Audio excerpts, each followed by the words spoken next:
слове Майсон у многих и сейчас замирает сердце. Многие хотят обладать фарфором с синим клеймом скрещенных мечей.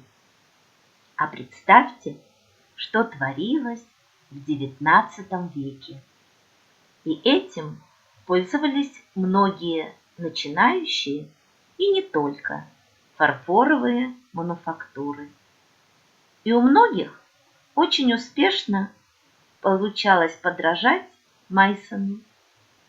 А сейчас фарфор с поддельными, если можно так сказать, клеймами отлично продается на аукционах. И более того, этот фарфор инвестиционно привлекателен. Почему? Наше видео как раз сегодня об этом. Приветствуем всех! Устраивайтесь поудобнее. Будет замечательно, если вы поддержите наш труд подпиской. Спасибо всем! Недавно в Польше на аукционе была выставлена вот такая пара. Чашка высотой 4 см, диаметром 7 см. И диаметр тарелки 12 на 10,5 см. Заметьте, продавцы и аукционные дома не дают объем чашки, а только ее размеры. Это ручная роспись и изображение галантных сцен. Художники Майсон вдохновение черпали у французского художника конца XVII – начала XVIII века Жана Антуана Ватто.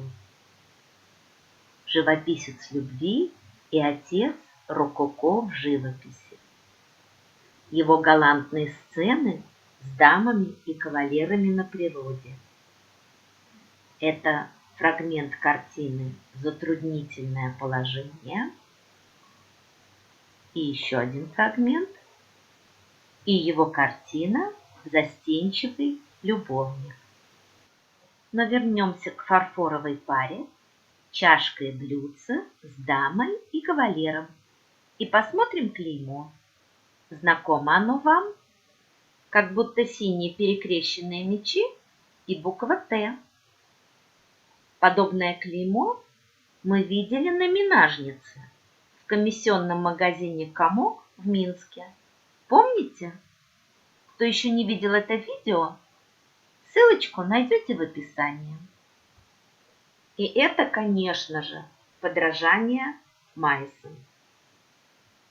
Клеймо ставилось с 1888 года по 1901 год фабрикой Карла Тиме из-под Шапель. На аукционе было 2 лота с разными рисунками, но оба в цвете Тиффани. Боролось за каждый лот 8 человек. Продана каждая пара чашка с блюдцем за 660 злотых, это 157 евро. А это уже оригинал. Чашка с блюдцем Майсон 1740-45 годы. Обе части четырехлистников разделены на поля и попеременно красочно расписаны цветочными букетами на желтом фоне и галантными сценами с широкой золотой кружевной каймой по всему периметру.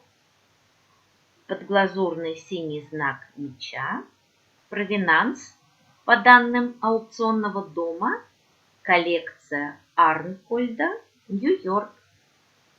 Это одно из крупнейших частных собраний раннего майсонского фарфора, собранных в XX веке. Этот лот был куплен на аукционе в Германии, который прошел 19 октября 2024 года. Лот куплен за 1200 евро. На этом аукционе полностью представлен ранний Майсон. А вам интересно узнать, какие еще предметы выставлялись на этом аукционе? Пишите в комментариях.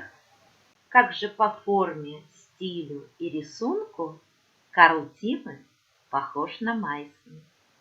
Но не только фарфоровая мануфактура Карла Тиме из-под Шапель подражала Майсону.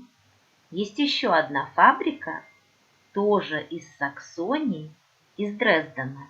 Это Хелена Вольфсон. И вот в Кантерберийском музее в Новой Зеландии представлены шоколадные пары, чашка с крышкой, и узнаете эти же четырехлистники и галантные сцены. Вот так.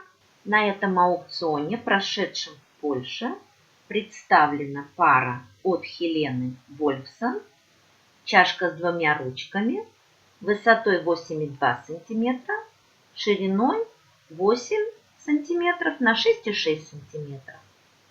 Диаметр тарелки 13,8 на 12,5 см. На четырехлистниках синее крытье и галантные сцены, украшенные золотом. За лот было 9 ставок, продан за 1325 злотых или 315 евро. А здесь уже другое клеймо, подражание Майсон, А.Р. Аугустус Рекс. Хелена Вольфсон была преемницей своего отца, который вел фарфоровый бизнес под названием Майер и Зоне, Майер и сыновья.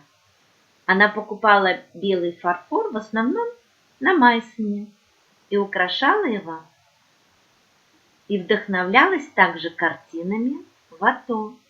Но вот эта пара, чашка с блюдцем и знак АЭ, это уже работа ее дочери Эмилии Эльб.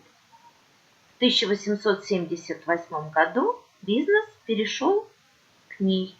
Но уже на следующий год у студии начались проблемы.